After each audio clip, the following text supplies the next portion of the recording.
എല്ലാവർക്കും എൻ്റെ പുതിയ വീഡിയോയിലേക്ക് സ്വാഗതം. ഇന്ന് നമ്മൾ പഴുത്ത ഏത്തപ്പഴം കൊണ്ട് വളരെ വ്യത്യസ്തമായ ഒരു സ്നാക്സാണ് ഉണ്ടാക്കാൻ പോകുന്നത്. അപ്പോൾ വീഡിയോയിലേക്ക് പോകാം. ഇതിനെ നമുക്ക് ബൂസ്റ്റ് ബോംബ് എന്ന് വിളിക്കാം. ഇത് കുട്ടികൾക്കും മുതിർന്നവർക്കും ഒരുപോലെ ഇഷ്ടമാകും. ഇതിനായി നമുക്ക് മെയിനായിട്ട് വേണ്ടത് 2 പഴുത്ത ഏത്തപ്പഴവും കുറച്ച് ബൂസ്റ്റ് പൊടിയുമാണ്. 1/2 കപ്പ് ഗോതമ്പ് മാവ് അല്ലെങ്കിൽ മൈദ മാവ്, 1 ടേബിൾ സ്പൂൺ റവ, 5 ടേബിൾ സ്പൂൺ മൈദ മാവ്, കുറച്ച് ബ്രെഡ് ക്രംസ്, ആവശ്യത്തിന് വെള്ളം. ഇതുപോലെ നല്ല പഴുത്ത് തൊലികറുത്ത ഏത്തപ്പഴമാണ് ഇതിന് ഏറ്റവും ബെസ്റ്റായിട്ടുള്ളത്. ആദ്യം ഈ 2 പഴവും നന്നായിട്ട് ഒന്ന് ഉടച്ചെടുക്കാം.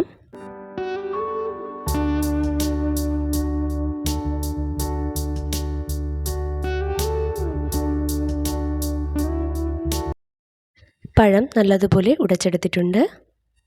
ഇനി ഒരു ബൗളിലേക്ക് ഈ പഴം ഒന്ന് ചേർത്ത് കൊടുക്കാം. കൂടെ തന്നെ 2 ടേബിൾ സ്പൂൺ ബൂസ്റ്റ് പൊടിയും എടുത്തു വെച്ചിരിക്കുന്ന റവയും കൂടി ഒന്ന് ചേർത്ത് കൊടുക്കാം. ഇതിലേക്ക് ഗോതമ്പ് മാവ് കുറേശ്ശെ ചേർത്ത് കുഴച്ചെടുക്കാം. ഗോതമ്പ് മാവിൻ്റെ ടേസ്റ്റ് ഇഷ്ടമില്ലാത്തവർക്ക് മൈദ മാവ് കൊണ്ടുണ്ടാക്കാം. കുട്ടികൾക്കൊക്കെ കുറേ കൂടി ഇഷ്ടപ്പെടുന്നത് മൈദ മാവായിരിക്കും. ഗോതമ്പ് മാവിൽ ഉണ്ടാക്കുമ്പോൾ നമ്മുടെ ബോൾസൊക്കെ ഇച്ചിരി ഹാർഡായിരിക്കും. അതേസമയം നമ്മൾ മൈദയാണ് യൂസ് ചെയ്യുന്നതുണ്ടെങ്കിൽ നല്ല സോഫ്റ്റ് ആയിട്ടുള്ള ബോൾസ് തന്നെ നമുക്ക് കിട്ടും. ഞാനിവിടെ ഗോതമ്പ് മാവാണ് യൂസ് ചെയ്തേക്കുന്നത്. നിങ്ങൾക്ക് നിങ്ങളുടെ ഇഷ്ടത്തിന് ഏതാണെന്ന് വെച്ചാൽ എടുക്കാം.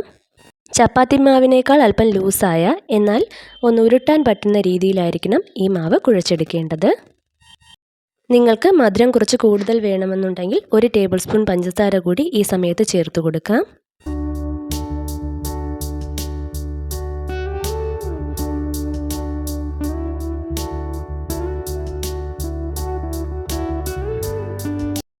മാവൊക്കെ നന്നായിട്ട് കുഴച്ചെടുത്തിട്ടുണ്ട്.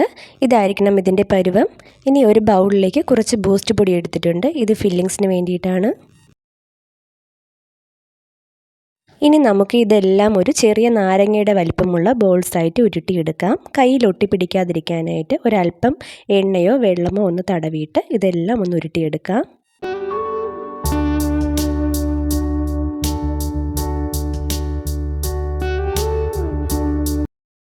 ഓരോ ബോൾസിൻ്റെ നടുവിൽ ഒരു കുഴി ഉണ്ടാക്കിയിട്ട് ഇതിനകത്ത് നമ്മുടെ ഫില്ലിങ്സ് ആയിട്ടുള്ള ബൂസ്റ്റ് വെച്ച് കൊടുക്കാം. ബൂസ്റ്റിന് പകരം ചോക്ലേറ്റ് വേണമെങ്കിലും ചെറുതായിട്ട് കട്ട് ചെയ്തിട്ട് വെച്ച് കൊടുക്കാം.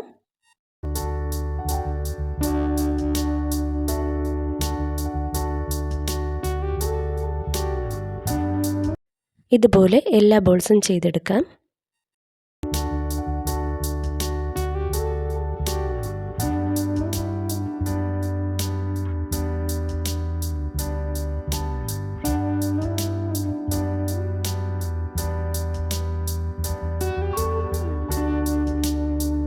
എല്ലാ ബോൾസും റെഡിയാക്കി എടുത്തിട്ടുണ്ട്. ഇനി നമുക്ക് മൈദ മാവ് കൊണ്ട് ഒരു കോട്ടിംഗ് ഉണ്ടാക്കിയെടുക്കണം. അതിന് വേണ്ടിയിട്ട് നേരത്തെ എടുത്തു വെച്ച മൈദ മാവിലേക്ക് ഞാനൊരല്പം പഞ്ചസാര ചേർക്കുന്നുണ്ട്. എന്നിട്ട് കുറച്ച് വെള്ളം ഒഴിച്ച് നല്ല കട്ടിയുള്ള ഒരു പേസ്റ്റായിട്ട് ഇതൊന്ന് നമുക്ക് കലക്കിയെടുക്കാം.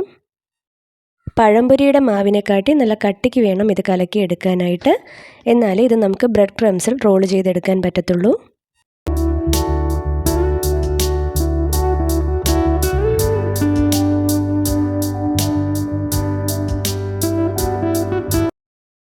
ഇതുപോലെ ആയിരിക്കണം മാവ് കലക്കിയെടുക്കേണ്ടത്. ഇനി ഓരോ ബോൾസായിട്ട് എടുത്ത് മൈദ മാവിലൊന്ന് മുക്കി ബ്രെഡ് ക്രംസിലൊന്ന് റോൾ ചെയ്തിട്ട് ഫ്രൈ ചെയ്തെടുക്കാം.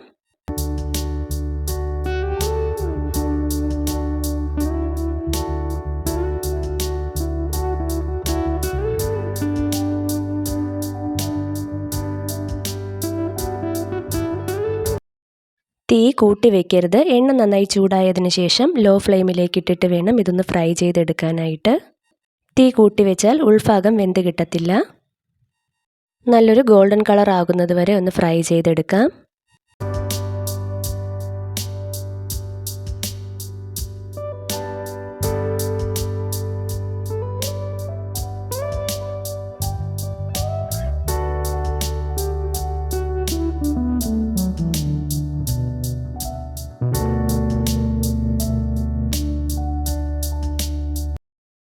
ഈ എണ്ണയിൽ കിടന്ന് ഉള്ളിലുള്ള ബൂസ്റ്റൊക്കെ നല്ല രീതിയിലൊന്ന് മെൽറ്റായിട്ട് വരും.